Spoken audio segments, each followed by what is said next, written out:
Hola, estem aquí davant l'Escola d'Adults, que aquest any 2016-2017 ha començat impartint menys cursos del que venia sent habitual.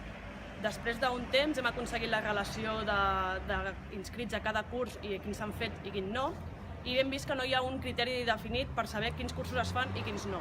Per això li vam preguntar al darrer ple al regidor d'Educació, Xavi Rofas, quins criteris s'havien fet per saber si un curs es feia o no, i no ens ho va saber dir. Per tant, li demanem que per l'any que ve aquests criteris siguin clars. Per altra banda, 4 d'aquests cursos que no s'han fet són cursos de català, deixant en total 21 persones que volien estudiar català sense poder-ho fer.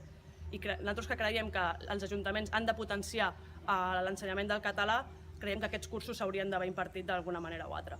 Per altra banda, sabem que l'estructura de l'escola d'adults està en reformes i tot i que no sabem com acabarà sent, el que sí que sabem és que ja no tindrem una coordinadora pedagògica, ja que la categoria laboral d'aquest lloc de treball s'ha reduït a una administrativa. Per tant, una categoria laboral inferior que cobrarà menys, segurament per fer les mateixes tasques.